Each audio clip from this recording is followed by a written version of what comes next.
अब सवाल जो है कि कितनो नोनो लग रहा हो विधर्मिन खां जी, विधर्मिन खां कितनो नोनो लग रहा हो हमारी तुम्हारी बातचीत देख के विधर्मियों को तो कभी अच्छा लग ही नहीं सकता। वो ठीक इसलिए नहीं लग सकता कि आदिकाल की परंपरा है कि वशिष्ठ जी, विश्वामित्र जी जब यज्ञ करते थे तो उनके यज्ञ में भी विध्वंस करने के लिए राक्षस आ जाते हैं, मारीच सुबाहु जैसे। तो निश्चित रूप से जो मारीच और सुबाहु की परंपरा का पालन कर रहे हैं, उनको महाकुंभ में हो रही है महायज्ञ, जो सनातन की महायज्ञ है। इस सनातन की महायज्ञ में जहां पूरी दुनिया के लोग पहली बार आकर्षित होकर के भारतीय सनातन संस्कृति व्यापकता से देख रहे, समझ रहे, ऑक्सफोर्ड यूनिवर्सिटी जैसी बड़ी बड़ी यूनिवर्सिटी के रिसर्चर यहां आके रिसर्च कर रहे, निश्चित रूप से विधर्मियों के सीने पे सांप लौटेंगे। और हमारा उद्देश्य बहुत पुराना है, तुम अपनी जलन बरकरार रखो, हम अपना जलवा बरकरार रखेंगे। तुम अपनी जलन बरकरार रखो, हम अपना जलवा बरकरार रखेंगे। ये धीरेन्द्र कृष्ण शास्त्री ने तब बताना लोगों को शुरू किया जब बहुत सारे लोग हाथों में पत्थर लेकर ये सोच रहे थे कि एक पत्थर तबीयत से उछालेंगे और जाकर सनातन को भी हम आहत कर देंगे, जो कि इतना पुराना, जिसका जो कोई शुरुआत नहीं, जिसका कोई अंत नहीं, उस सनातन की तरफ भी वो इस तरीके की गुस्ताखी कर रहे थे। और तब आपने कहा कि वो जो पत्थर वाले हैं उनको बता दो कि हमारे पास वो हैं कि जो हम लेकर आ गए तो उनको भगते रास्ता नहीं मिलेगा। वो जब से आपने उनको ये बताना शुरू किया, उनकी ये ठठरी बारने का कार्यक्रम जो आपने शुरू किया, वो काफी दूर तक आप ले आए हैं। और जब आप दुनिया भर में लोगों को जगाते हुए घूम रहे हैं, सनातनियों को जगाने की मुहिम ये अलग आपने शुरू की हुई है, ऐसे में जब आप कुंभ पहुंचे और इतना बड़ा जमावड़ा आपको श्रद्धालुओं का वहां दिखाई दिया, एक अलग जोश है इस बार, एक अलग उल्लास है। तो आपको अपनी अलग की ये जो कोशिश है, ये प्रयास है, ये कितना रंग लाता दिखाई दे रहा है? निश्चित रूप से हमको तो यहां आकर के लगा कि जो भारत के सभी संतों ने, महंतों ने, हिंदुत्ववादी विचारधारा के प्रज्ञावान लोग, विचारशील लोग, मनन करने वाले लोग, रिसर्च करने वाले लोग और इंटेलेक्चुअल लोगों ने जो सनातन संस्कृति के लिए अपनी बातें रखी, मुखर होकर, प्रखर होकर के, उसका सुपरिणाम वर्तमान में आज महाकुंभ में दिखाई दे रहा। ना तो कोई यहां अंगड़ा है, ना कोई पिछड़ा है, ना यहां पर कोई टैग लगी अमीरों की, ना गरीबों की, ना यहां ऊंच नीच की टैग है, ना यहां जात पात की टैग है। यहां प्रधानमंत्री और देश का गृह मंत्री भी वहां डुबकी लगा रहा जहां कल तक हमारे गांवों का सरपंच डुबकी लगा के गया। यहां पर डुबकी शंकराचार्य ने भी वहां लगाई जहां पर एक साधारण से आचार्य ने डुबकी लगाई। तो निश्चित रूप से हमें इस जीवन में जीते जी बहुत जल्दी हिंदुत्व के लिए जागने का सौभाग्य मिला और अपनी बात रखने का, आप पत्रकारों के माध्यम से, मीडिया के माध्यम से, सोशल मीडिया के माध्यम से, कथाओं के माध्यम से, प्रवचनों के माध्यम से, दरबार के भी माध्यम से। दरबार तो एक बहाना था, असलियत में हमें हिंदुओं को जगाना था। चूंकि जो कार्य चल रहा है और जब तक जिंदा रहेंगे वो चलता रहेगा, तो उसका सुपरिणाम, व्यवस्थित परिणाम आज महाकुंभ में सबके प्रयास का परिणाम दिखाई पड़ रहा है। ये गुरु की कृपा है, ये भारत में भगवान श्री राम की कृपा है और आज पूरी दुनिया के लोग ताक रहे हैं। पता है आपको, पाकिस्तान के कुछ वीडियो वायरल हो रहे हैं, वो कह रहे हैं काश हम भारत से अलग ना होते तो भिखमंगे ना होते।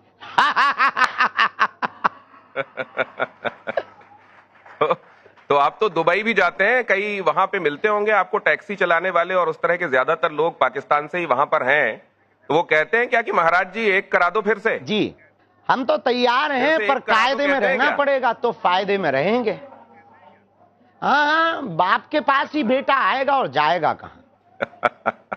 बाप के पास ही बेटा आएगा और कायदे में रहोगे तो फायदे में रहोगे। आपको लोगों ने देखा कि सनातनियों को जगाने के लिए जब आप निकले, पैरों में छाले भी पड़ गए तो आप रुके नहीं। आपने जितना तय किया था, ओरछा तक जाकर रामलला की जय करके ही आखिर आपने रामकाज करने के बाद पहला पड़ाव ही आपने विश्राम किया। मैं ये भी जानना चाहता हूं कि तब ऐसे में जब ये कहा गया कि जाति पाति हटाने के लिए आप ये बातें कह रहे हैं, लेकिन अभिमुक्तेश्वरानंद जी का एक बयान चर्चा में था कि जाति पाति अगर हटेगी तो सनातन का अस्तित्व ही नहीं रहेगा, जाति से ही तो सनातन का अस्तित्व है। इसमें आपकी क्या टिप्पणी है? वो हमारे आचार्य, उन पर टिप्पणी करना मूर्खतापूर्ण बात होगी, पर एक बात हम बहुत स्पष्ट रूप से बोल देते हैं। जाति पाति हटाने के पीछे हमारा लॉजिक ये नहीं था कि हमें जातियां या सरनेम हटाना है। जातियों में आई हुई कुरीतियां घृणा के नाम पर, ऊंच नीच के नाम पर, भेदभाव के नाम पर, छुआछूत के नाम पर, अंगड़े और पिछड़े के नाम पर जो उनको सम्मान नहीं मिला, जो उनका अपमान किया गया, जो उन्हें स्थान नहीं मिला, उस स्थान को दिलाने के लिए हम सड़कों पर निकले हैं। इसलिए हमने कहा कि जात पात और भेदभाव की करो विदाई, हम सब हिंदू भाई भाई। अगर जाति रहेगी तो साथ में कुरीतियां मिटेंगी क्या? ये अगर मतलब ये एक तरीके से वैसा ही है जैसे अगर प्रकाश है, आप कह रहे हैं कि उससे उसकी छाया अलग करना है, क्या ये हो पाएगा? हम स्पष्ट रूप से ये भी कहना चाह रहे हैं कि हमें भेदभाव और कुरीतियों को मिटाना ठीक उतना ही जरूरी है जितना वर्तमान में हिंदुओं को एक करना जरूरी है। वही हम ये कहना चाह रहे हैं कि ये आपको फील ना हो कि अगर आपके आगे ब्राह्मण, क्षत्रिय या वैश्य लगा है या किसी के सरनेम में पीछे में शूद्र लगा है तो वो ये ना समझ ले कि मैं सुपर हूं या मैं पिछड़ा हूं या मैं बिछड़ा हूं। हम ये टैग हटाना चाह रहे हैं ताकि जातियों के नाम पर राजनीति बंद हो। जब आप वहां से बातें कह रहे हैं, यहां सभागार में आपकी हर एक बात पर ताली बज रही है शास्त्री जी, और लोग बड़े उत्साहित हैं और आपकी सभी बात पर सभागारों को बहुत हैं। धन्यवाद दे रहे हैं। हाँ, ये हमारे लोगों के लिए धन्यवाद वो कर रहे हैं वहां प्रयागराज से, और अब तो और भी जोरदार तालियां आपके लिए बज रही हैं लगाने जाएंगे और लोगों को आपके लिए वो डुबकी भी लगाने वाले हैं। देखिए कितनी बड़ी बात वो कह रहे हैं। लेकिन अब मैं ये समझना चाहता हूं कि धर्म संसद के संदर्भ में अब ये भी बताया जा रहा है कि यहां से एक प्रस्ताव जो है वो पास होने वाला है। ये 12 महीने 12 दिन लगाकर दक्षिण और उत्तर के विद्वानों ने कुछ रूपरेखा भी तैयार की है। उसमें मनुस्मृति से लेके श्री राम राज्य से लेके श्री कृष्ण राज्य से लेके तमाम चीजें उसमें समाहित की गई हैं। चाणक्य के भी उसमें जो सूत्र हैं वो समाहित किए गए हैं और वो कुल मिलाकर यहां से आगे भेजा जाने वाला है हिंदू राष्ट्र के संदर्भ में। धर्म संसद में क्या क्या होने वाला है और क्या हिंदू राष्ट्र को लेकर अब एक रूपरेखा तैयार है जो सरकार को सौंपी जाएगी? पूर्णतया प्रारूप बन चुका है और अपने अपने विषयों हिंदू राष्ट्र पर अपने अपने मतों को मांगा गया है, सबके मतों को, और विशेष विशेषज्ञों की टीम हिंदू राष्ट्र का प्रारूप तैयार करके इस महाकुंभ के बाद एक विशेष हमने जो प्रस्ताव रखा वो ये रखा कि एक विशेष कमेटी समिति गठित की जाए जो हिंदू राष्ट्र के लिए सरकार के साथ समन्वय करे और वो कमेटी ही उसके लिए प्रस्ताव रखे और वो कमेटी ही उत्तरदायी होवे जो सरकार के साथ संवाद करे। हम लोग तो सिपाही हैं, हम अपना कार्य करेंगे, गांव-गांव जाकर, जंगलों में जाकर, आदिवासियों को जगाकर, बिछड़े और पिछड़ों को गले लगाकर, वनांचल वासियों को गले लगाकर हिंदू और हिंदुत्व और हिंदुस्तान और हिंदू राष्ट्र के लिए उनसे पुकार करेंगे, उनसे भिक्षा मांगेंगे, उनसे याचना करेंगे कि अगर अपनी संस्कृति को और अपनी बच्चियों को सिद्धा जैसे कांड से बचाना है तो हिंदू राष्ट्र बहुत जरूरी है। अपनी रामचरितमानस को अगर फिर से नहीं जलवाना है तो हिंदू राष्ट्र बहुत जरूरी है। अपने संतों को, पालघर जैसे संतों को मृत्यु से नहीं होते देखना है तो हिंदू राष्ट्र बहुत जरूरी है। अपने ही देश में अपने ही आराध्य राम के मंदिर के लिए अगर तुम्हें अदालतों में नहीं जाना है तो हिंदू राष्ट्र बहुत जरूरी है। और तुमको मथुरा में अगर माखन मिश्री खाना है तो हिंदू राष्ट्र जरूरी है। तो फिर संविधान का क्या होगा? संविधान में 125 बार से ज्यादा सुधार हो चुका है, एक बार और हो जाए हिंदू राष्ट्र के लिए, क्या प्रॉब्लम है? No problem. तो इसमें अगर मनुस्मृति से लेके राम, चाणक्य, श्री कृष्ण, इनका सबका सूत्र समाहित होने वाला है तो यहां तो आप देखते हैं कि रामचरितमानस की प्रतियां फाड़ देते हैं लोग, जला देते हैं। मनुस्मृति को लेकर वो कहते हैं कि देखो बाबा साहेब अंबेडकर ने भी उसमें आग लगाई थी और वो तो संविधान के रचयिता थे। जी, ऐसा नहीं हुआ है। जो तथ्य रखे जा रहे हैं बाबा साहब अंबेडकर के बारे में, ऐसा पूर्ववत नहीं हुआ है। और हिंदू राष्ट्र के लिए इसीलिए तो हिंदू राष्ट्र जरूरी है। आप दुबई में कुरान के बारे में कुछ नहीं बोल सकते, पर भारत में पुराण के बारे में बोल सकते हैं। ऐसा दोगलापंथी नहीं चलेगा। आप जो है इस्लामिक देशों में वहां के उनके जो भी मालिक, पीर, फकीर जो भी होते हो, हमें क्या लेना देना है उनसे, लेकिन आप उनके खिलाफ नहीं बोल सकते। भारत में ही किसी लोगों ने बोला है तो FIR हो गई, पर लेकिन राम के खिलाफ कई लोग बोल करके अभी भी शेर बन गए हैं और नेता बन गए हैं। हम ये नहीं होने देंगे। 100 की सीधी बात है, जैसे बनेगा वैसे हिंदू राष्ट्र बनेगा। हिंदुओं को माला और भाला अब दोनों रखना जरूरी है। जैसे बनेगा वैसे बनेगा, लेकिन हिंदू राष्ट्र बनेगा, माला और भाला दोनों रखना जरूरी है। तो क्या ये जो यहां से प्रस्ताव बिल्कुल पास होगा हिंदू राष्ट्र को लेकर धर्म संसद से, उसमें टाइमलाइन भी होगी क्या? सरकार के लिए यह भी होगा कि अमुक समय तक आपको इसको घोषित कर देना है, इस तरह की समयावधि भी देंगे क्या आप? नहीं नहीं, ये हमारे आचार्य निर्णय करेंगे। हम तो अपने मत रख सकते हैं। हमारे जो आचार्य होंगे, जो प्रमुख शंकराचार्य भगवान हैं, चारों शंकराचार्य हैं, प्रमुख आचार्य हैं, 13 अखाड़े हैं, अखाड़ों के अखाड़ा परिषद के अध्यक्ष हैं, हम निर्णय नहीं दे सकते हैं। हम ऐसा नहीं कह सकते हैं। उनकी बिना आज्ञा और बिना संकेत के हम ऐसा नहीं बोल सकते हैं। वो जो बोलेंगे हम वही बोलेंगे, अपनी सीमा पार नहीं करेंगे। लेकिन ये बात तय हो चुकी है कि हिंदू राष्ट्र का प्रस्ताव जाने वाला है, ये बात तय हो चुकी है। लेकिन जिस रिपोर्ट का हवाला दें, क्योंकि अब ये खबरें जो हैं वो समाचार माध्यमों में आने लगी हैं, उसमें ये लिखा हुआ है, संविधान समिति के संरक्षक शांभवी पीठाधीश्वर स्वामी आनंद स्वरूप महाराज ने बताया कि 2035 तक हिंदू राष्ट्र की घोषणा का लक्ष्य रखा गया है। मतलब टाइमलाइन तो आ गई है जी। अभी पूर्णतया अब हमें इस बारे में अभी पूर्णतया जानकारी नहीं है। इस बारे में जो भी जानकारी होगी, नेक्स्ट इंटरव्यू होगा, हम ठोक करके आपको ये तथ्य सहित जवाब देंगे। कुछ और बातें आपके संज्ञान में ला रहा हूं। जैसा आपने कहा, यह कहा गया है कि संविधान में अगर 300 बार संशोधन हो सकता है तो एक बार और क्यों नहीं, लेकिन धर्मशास्त्र में आज तक एक भी संशोधन नहीं हुआ है। हम धर्मशास्त्र को लेकर आगे चल रहे हैं, ये महत्वपूर्ण बात है। और फिर उसी से ये आ रहा है कि हिंदू राष्ट्र के संविधान का हम प्रारूप देंगे, जिसमें जनता अपने प्रतिनिधि को बुला सकेगी। ये सांसद जो हैं वो धर्म सांसद कहलाया करेंगे, ये सांसद नहीं कहलाएंगे, धर्म सांसद कहलाएंगे। और अभी जो द्विपक्षीय मतलब उच्च सदन है और निम्न सदन है, लोकसभा और राज्यसभा, ये हटेगा, एक सदन रहेगा और उसमें जो सांसद रहेंगे वो धर्म सांसद कहलाएंगे। युद्ध के समय राष्ट्राध्यक्ष नेतृत्व करेंगे और राष्ट्राध्यक्ष जो हैं वो होंगे जो शस्त्र और शास्त्र में पारंगत होंगे। और जो कोड होगा, इसमें सजा के लिए जो प्रावधान होंगे वो होगा हमारे शास्त्रों में लिखे हुए जो सजा के प्रावधान है वो लागू किए जाएंगे। तो ये तो संविधान में कोई एक छोटा संशोधन नहीं है, तो आमूलचूल परिवर्तन हो जाएगा संविधान में। ये संविधान तो रहेगा ही नहीं फिर जो अभी है। नहीं, अभी हम इस जो आपने तथ्य दिए हैं, इस तथ्य को जब तक हम पूर्णतया पढ़ नहीं लेंगे और इस तथ्य का जब तक हम जानकारी नहीं ले लेंगे, तब तक इस बारे में हम किसी भी प्रकार की टिप्पणी नहीं कर सकते हैं। क्योंकि इस प्रकार की बातें, संपूर्ण ये बातें हमारे पास नहीं आ पाई हैं। जो बात आई है हम उस बात पे ही बात रखते हैं। अच्छा, मान लीजिए मैं आपकी जानकारी में रख रहा हूं, एक बात यह कि हिंदू न्याय व्यवस्था, ये बहुत महत्वपूर्ण है इसका अंग। हिंदू राष्ट्र में हिंदू न्याय व्यवस्था लागू की जाएगी। यह संसार की सबसे प्राचीन न्याय व्यवस्था है। राष्ट्राध्यक्ष के नियंत्रण में मुख्य न्यायाधीश और अन्य न्यायाधीश होंगे। कॉलेजियम जैसी कोई व्यवस्था नहीं होगी। भारतीय गुरुकुलों से निकलने वाले सर्वोच्च विधिवेत्ता ही न्यायाधीश के पदों को सुशोभित करेंगे। सभी को त्वरित न्याय मिले, यह सुनिश्चित होगा। झूठे आरोप लगाने वालों पर भी दंड का विधान होगा। दंड सुधारात्मक होंगे। ये बात इस पूरे प्रपोजल में तय कर ली गई है।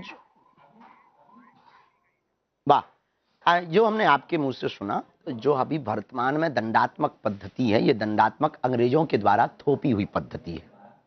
बहुतायत मात्रा में अंग्रेजों के द्वारा थोपी हुई पद्धति का ही फोटोकॉपी है। अगर वर्तमान समय से आगे आने वाले काल में पूर्णतया वैदिक परंपरा के अंतर्गत दंडात्मक सुधारात्मक विधि पद्धति का, न्यायोचित व्यवस्था का अनुसरण भारत के वासी करेंगे तो निश्चित रूप से सुधार की श्रेणी भी बढ़ेगी और क्राइम भी कम होगा। और वैदिक परंपरा का अनुसरण करके न्यायपीठ पर विराजमान न्यायाधीश भी बिल्कुल धर्म पारंगत रूप से न्याय करेंगे तो निश्चित रूप से पूरे विश्व में हिंदुत्व और सनातन का ध्वज अनूठे तरीके से प्रस्तुत होगा और पूरी दुनिया की निगाह वैदिक परंपरा की तरफ होगी, भारत की तरफ होगी और भारत निश्चित रूप से विश्व गुरु की गद्दी पर आसीन होगा। कुछ एक राजनेताओं का मैं नाम लूंगा और उनकी पर्चियां जरा आपसे निकलवाना चाहूंगा, फिर हम इस कार्यक्रम के अगले हिस्से में जाएंगे। तो कुछ एक नेताओं के नाम लेता हूं, उनकी जरा पर्चियां निकाल देंगे। नेताओं पे वैसे जनता भी बड़ी उत्कंठा से ये देखना चाहती है। हम नेता हम नेताओं पे बोलते ही नहीं भैया, हमारा रास्ता नहीं है। गौतम जी काऊ और से पूछो। अरे तो उन पे थोड़ी बुलवा रहा हूं, मैं तो पर्ची निकलवा रहा हूं कि अखिलेश यादव जी का आगे क्या होने वाला है। आ जाओ धाम पे, आ जाओ, हम बताते हैं। तो ओवैसी का बता दीजिए यहां से। उनकी पर्ची तो वही निकलवाएं। अरे आप काहे को प्रपंच करवाते हो? उनका तो अच्छा, राहुल गांधी की निकाल दीजिए, चलिए। सीताराम है, नेताओं पे भी नहीं बोलना। अध्यात्म पे केजरीवाल की निकाल दीजिए, वो इलेक्शन में जा रहे हैं। पहले बचपन आता। अच्छा एक बात बताइए, वो इलेक्शन हो रहे हैं दिल्ली में, तो पर्ची इस बार वोटर किसकी निकालने वाले हैं? यमुना जी को साफ कर दूंगा, नहीं तो अगला चुनाव नहीं लड़ूंगा। अरविंद केजरीवाल जी ने ये बात कही थी। आप सनातन के चिन्ह, उनकी पहचान, गंगा जी, यमुना जी, सरस्वती जी, इसको लेकर आपका भी बड़ा कंसर्न है। उस बयान को आप कैसे देखते हैं, इन चुनावों को कैसे देखते हैं, और आपकी पर्ची में आउटकम क्या दिखाई दे रहा है चुनाव का? ऐसा तो कुछ कह नहीं सकते हैं, परंतु व्यक्ति को बात का परिपक्व होना चाहिए। इवेंट से ज्यादा हमको जमीन पर करके बताना चाहिए। चाहे वो कोई भी नेता हो, किसी भी पार्टी के हों, कहीं के भी राष्ट्राध्यक्ष या फिर प्रदेशाध्यक्ष हों, जिंदगी में आप एक बात बहुत परिपक्व रूप से, क्षणिक ताली बजाने के लिए अगर आप अपनी बातों को या घोषणाओं को रख रहे हैं तो निश्चित रूप से आप कम समय के नेता हैं। और अगर आप बौद्धिक और आत्मिक रूप से ये बात समझ लें कि हमें बहुत व्यापक समय तक, बहुत समय तक रहना है, उसके लिए हमको व्यापक सोच, संतुलित सोच, और जो कहें वो करके बताएं, ऐसी परंपरा का अगर पालन करेंगे तो निश्चित रूप से आप व्यापक नेता बन पाएंगे, बहुत दिनों तक के लिए नेता बन पाएंगे। और जो केवल कह जाते हैं और नहीं कर पाते हैं, वो कुछ दिनों के ही नेता होते हैं। बस इतने में ही समझ जाइए। जय बजरंगबली। तो धीरेन्द्र कृष्ण शास्त्री जी, अरविंद केजरीवाल जी भी आपकी तरह पर्ची पर सीटें लिख दिया करते हैं कि वो इतनी सीटें आएंगी, लेकिन इस बार वो सीटें लिख नहीं रहे हैं, जितना मेरा ऑब्जर्वेशन। कई बार ऐसा होता है कि शक्तियां काम नहीं करती हैं। जब लगे कि यहां हार जाना है तो वहां यही एक उपाय है।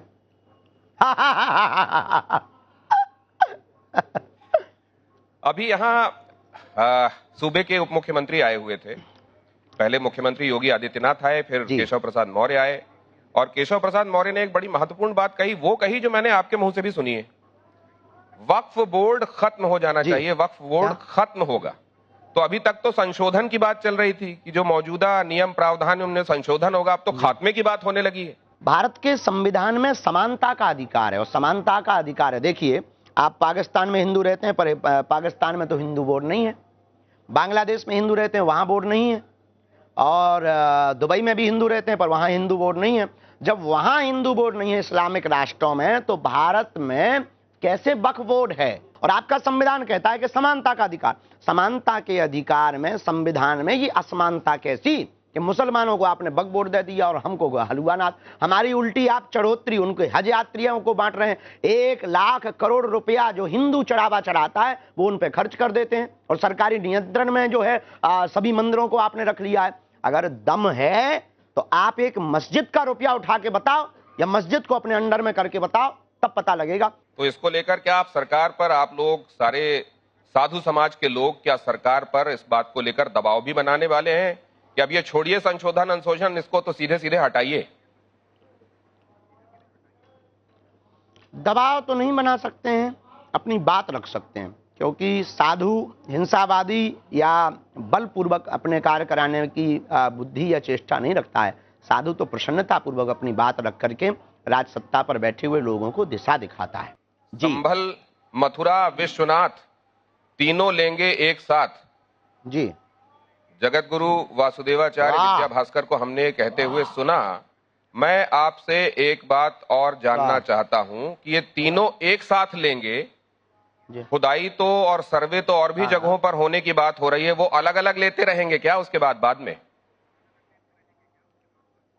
फुटकर चलता रहेगा। ये 3 थोक में चाहिए, बाकी फुटकर चाहिए। और वो इसलिए जरूरी है क्योंकि जो है अकबर और बाबर के समय में जिन मंदिरों को तोड़ करके मस्जिदें बनाई गई, अब जहां जहां भगवान विराजमान है तो उनकी पूजा पाठ होनी चाहिए। और वो वर्तमान समय में सनातन का स्वर्णिम युग है। मुसलमानों के लिए कैसा काम हो रहा है इस सरकार में? बहुत अच्छा हो रहा है। जो पत्थर फेंक रहे थे उन पे बुलडोजर चल रही है। जो सर तन से जुदा होने की बात कर रहे थे उनके घर मिट गए हैं। और जो देश के भारत तेरे टुकड़े होंगे वो देश से भागे जा रहे हैं। और जो भारत में दंगा चाहते थे उनको गंगा पिलाई जा रही है। और जो कह रहे थे कि जो है गजवाए हिंद होगा, उनके लिए भगवाए हिंद हम लेकर के आ गए।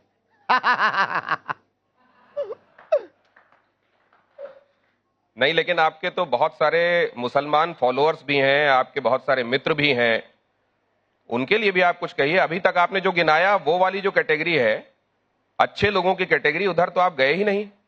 हम गए हैं। रहीम को मानते हैं, हम रस खान को मानते हैं, मिसाइल मैन अब्दुल कलाम को बहुत मानते हैं। हम बिल्कुल भी मुसलमानों के विरोधी नहीं हैं। कुछ लोग कहते हैं कि आप बड़े कट्टर हैं, कट्टर हिंदू हैं आप। क्या आप ऐसे हैं, कट्टर हिंदू? अगर हम कट्टर हिंदू हैं तो हम बहुत अच्छे हैं।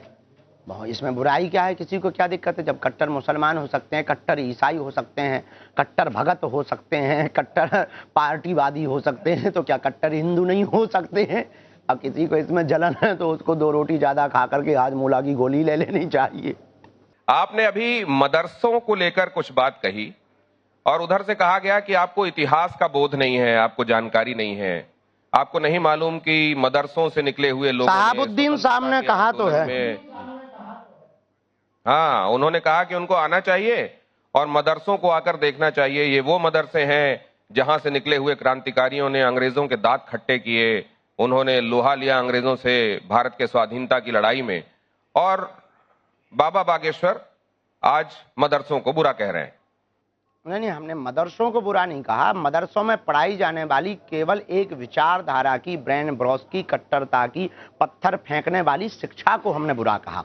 उसे अगर भारतीय वैदिक गुरुकुलम पद्धति से पढ़ाया जाना प्रारंभ किया जाए, जिससे राष्ट्रभक्त निकलेंगे। वो जो निकले थे वो राष्ट्रभक्त निकले थे। अब राष्ट्रभक्त नहीं निकलते हैं, अब राष्ट्रद्रोही निकलते हैं। करोड़ों करोड़ लोग यहाँ पहुंच रहे हैं, महाकुंभ में डुबकी लगा रहे हैं।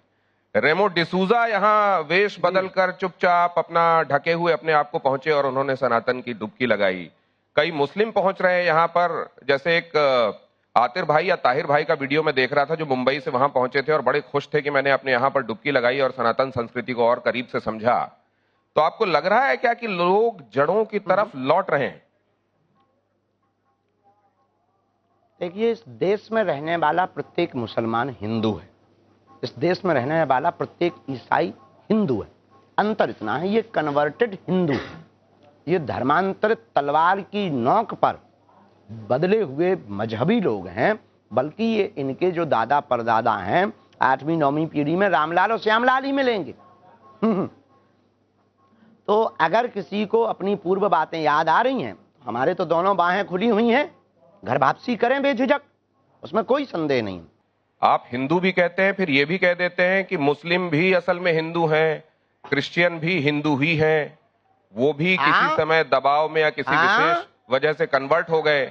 आपके पास अगर कोई व्यवस्था हो तो इनको हमारा मैसेज दे करके बुलवाओ। आप ये भी हिंदू हैं, बुलाओ आप। प्रयागराज में हम बैठे हैं और प्रयागराज में तो सबके पोथी पन्ना रखे हुए हैं ना पूर्वजों के। यहाँ तो वो चलता है बही खाता। यहाँ संगम में आते हैं 25 रुपया के मटका में, तब नाम लिखा जाता है कि कौन मरा है। नहीं, और स्पष्ट रूप से आपसे पूछता हूं, सनातनी है कोई लेकिन उसने अपना धर्म बदल लिया, वो मुस्लिम हो गया या ईसाई हो गया, और एक सनातनी है जो हिंदू है, पीढ़ियों से बना हुआ है, आज भी है। क्या इन तीनों ही तरह के लोगों में कोई अंतर होगा? सोच विचार में, उनकी अप्रोच में, आचार व्यवहार में, देश को लेकर उनके संकल्प में, कमिटमेंट में, उसके समर्पण में? या आपको लगता है क्योंकि वो सनातनी है तो किसी भी धर्म का होगा वो एक ही जैसा समर्पण दिखाएगा, एक ही जैसे आचार व्यवहार होंगे उसके? नहीं, 5 उंगलियां जब एक सी नहीं है तो ये तो एक हो ही नहीं सकते, एक जैसी विचारधारा की। दूसरी बात, वर्तमान में कुछ भारत के मुसलमानों को छोड़ करके जो देशद्रोही मुसलमान हैं वो भारत से बाहर के जो विदेशी ताकतें हैं उनसे पोषित हैं। उनके द्वारा पोषित हुए जितने मुसलमान इस देश में रहते हैं वो देश में दंगा चाहते हैं। हम इस देश में गंगा चाहते हैं।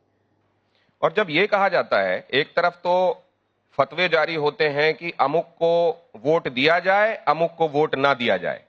लेकिन हिंदू जो धर्मशास्त्री हैं या जो स्पिरिचुअल रिलीजियस लीडर हैं हिंदुओं के, उनको जब ये कहा जाता है कि ये अपना कथा का काम करें या अपने प्रवचन देने का काम करें, राजनीति में ये दखल ना दें और लोगों को ये ना बताएं कि सियासत में उनको क्या करना चाहिए क्या नहीं, तो इसको आप कैसे देखते हैं?